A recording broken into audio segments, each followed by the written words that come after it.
Hello दोस्तों, स्वागत है फिर से आपका एक नई वीडियो में। तो भाई आज की वीडियो में डिस्कस करने वाले हैं कि क्या आप टूरिस्ट वीज़ा लेके मालदीव में जॉब पा सकते हैं। जी हाँ दोस्तों, काफ़ी लोगों के मन में ख्याल आता है कि भाई ये क्या टूरिस्ट वीज़ा मैं लेके जाऊं और मालदीव में जॉब ढूंढ सकता हूं, कितना खर्चा आएगा, क्या क्या मतलब वहाँ पे हमारे एक्सपेंस रहेंगे, कितना रहने का या फिर कितना खाने पीने का कितना खर्चा आ सकता है और कब तक जॉब मिल सकती है। तो यही सारे सवाल दिमाग में आते हैं अगर आप सोच रहे हो कि टूरिस्ट वीज़ा लेके मालदीव में जाऊं और वहाँ पे जॉब सर्च करूं। तो उसी चीज़ से रिलेटिव आज डिस्कस करेंगे कि अगर आप टूरिस्ट वीज़ा लेके आना चाहते हो तो आपको क्या क्या परेशानी हो सकती है, कितना आपको खर्चा लगेगा और कितने चांसेस है कि आपको जॉब मिल सकती है। तो भाई चांसेस की बात करूं जॉब मिलने की, तो 100% चांस तो है नहीं कि आपको जॉब मिल ही जाएगी अगर आप टूरिस्ट वीज़ा लेके मालदीव में आ जाते हो जॉब ढूंढने के लिए। सबसे पहले जानेंगे कि प्रोसीजर क्या है, अगर टूरिस्ट वीज़ा लेके आने का प्रोसीजर क्या रहता है अगर आप इंडिया से मालदीव में आ रहे हो तो सबसे पहले तो आपको टिकट बुक करनी पड़ती है मालदीव के लिए। उसके बाद आपको होटल बुकिंग करनी पड़ती है। टिकट आपको जाने का और आने का मतलब रिटर्न टिकट भी बुक करना पड़ेगा साथ में। और उसके बाद आता है होटल बुकिंग, आपको होटल बुकिंग भी शो करना होगा। आप मालदीव में जाएंगे तो किस होटल पे रुकेंगे वहाँ की होटल बुकिंग आपको करवानी पड़ती है। ठीक है, मतलब होटल बुकिंग आप वहाँ जाके कैंसिल भी करवा सकते हो, ऐसा नहीं कि आपको पेमेंट कर देना है उसी टाइम पे। आप होटल बुकिंग करवा दीजिए, वहाँ पे ऑप्शन मिलता है कि पे एट होटल, तो ये ऑप्शन आपको देखने को मिलेगा अगर आप कोई अच्छा होटल बुक करवाते हो तो हो गए आपके दो काम जो आपको मालदीव आने से पहले करवाने हैं इंडिया से। और आपके पास पासपोर्ट तो रहेगा ही।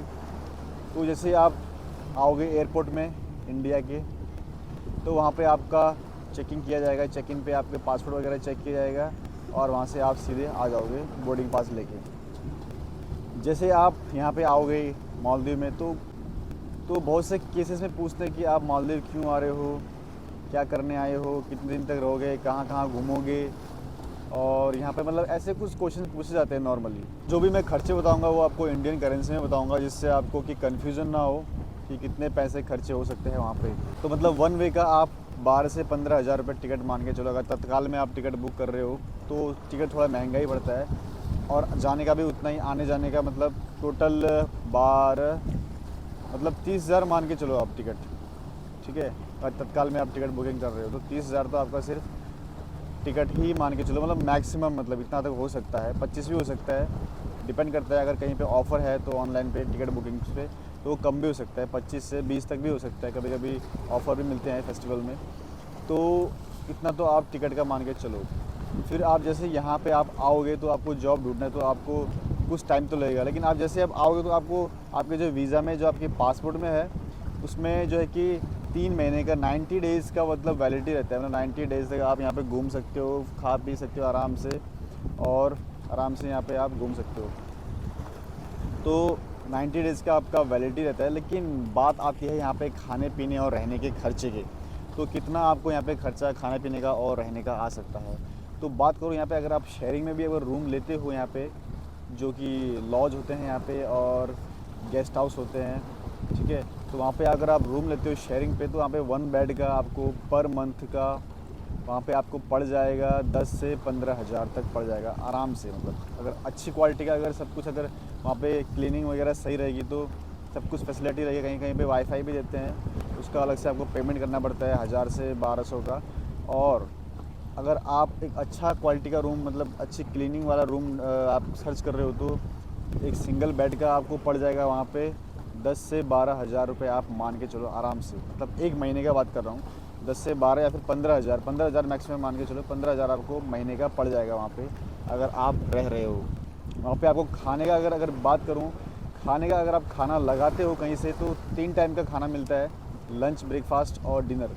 तो वो आपका पड़ जाता है कॉस्ट टोटल, अगर आप यहाँ की करेंसी में बात करें तो वो आपको पड़ता है 1200, 1300 या फिर 1500, जो कि इंडियन करेंसी में बन जाता है 7 से 8 हज़ार या फिर 6-7 हज़ार, इतने मतलब 6 से 8 हज़ार के बीच में पड़ जाता है। और वो भी डिपेंड करता है खाना किस क्वालिटी का है, मतलब खाने में क्या क्या रहेगा, वेज नॉन वेज, तो ये बातें उसमें आ जाती है। तो मतलब टोटली 15 हज़ार रुपये आप मान के चलो खाने का बिल एक महीने का।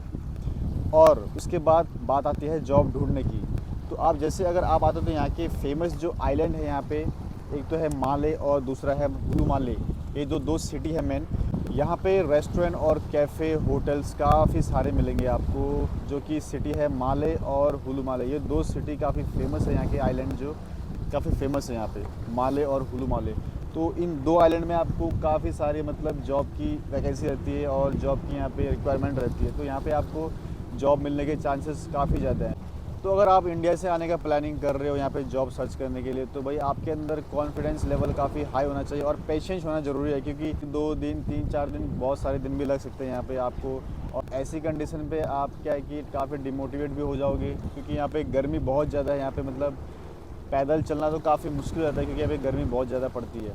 तो भाई अगर आप आ रहे हो तो यहाँ पे जॉब ढूंढने के लिए तो 1 लाख रुपए आप अपने पॉकेट में रखना ही रखना, क्योंकि ज़रूरी नहीं कि आपको यहाँ पे आने के बाद जॉब मिल ही जाएगी 100%, ऐसा श्योर भी नहीं है कि 50-50% है आपका। अगर जॉब मिल भी जाती है तो बहुत सी कंडीशन में ऐसा रहता है कि मतलब जो ऑनर है वो डिमांड करता है जॉब की, लेकिन वो पेमेंट जो बोलेगा कि वो अपने हिसाब से बोलेगा, क्योंकि आप वहाँ पे वो सोचता है कि भाई बंदा जो है ये जॉब ढूंढ रहा है तो मजबूर है, तो वो भी सोचता है कि मजबूरी का फ़ायदा उठाऊँ। तो जो सैलरी है वो भी अपने हिसाब से बोलेगा, उसी पे आपको काम करना पड़ेगा। तो 1 लाख रुपए आप मान के चलो टोटल अपना खर्चा है। ऐसा नहीं कि 1 लाख रुपए आपके पूरे खर्च हो जाएंगे, बच भी सकते हैं, क्या पता आपको जल्दी जॉब मिल जाए, ऐसा भी हो सकता है, या फिर आपको थोड़ा टाइम लग जाए। तो तब तक के लिए आपके पास क्या है कि एक सिक्योर मनी मतलब सिक्योरिटी मनी मतलब आपके पॉकेट में होना चाहिए, क्योंकि आपको यहाँ पे खाने पीने का और यहाँ पे रहने का खर्चा जो है कि पड़ सकता है। ये सारी बातें आपको ध्यान में रखनी चाहिए कि मतलब कि इतना खर्चा आएगा और इतना आपको पॉकेट में पैसा रखना चाहिए। और अगर आप एजेंट के थ्रू भी आते हो तो खर्चा इतना ही लगभग लग ही जाता है, लेकिन उसमें क्या है कि मतलब वेट करना पड़ता है थोड़ा 2-4 महीने, या फिर थोड़ा लंबा टाइम भी लग सकता है आपको। और उसमें क्या रहता है, उसमें फ़ायदा ये है कि मतलब आपको ज़्यादा टेंशन लेने की ज़रूरत नहीं पड़ती है। बस आपको क्या है कि इंटरव्यू देना है और इंटरव्यू क्लियर करके बेनिफिट है कि आप उसमें अपने हिसाब से सैलरी की भी डिमांड कर सकते हैं कि भाई नहीं इतना मुझे बनता है, सैलरी इतना होना चाहिए।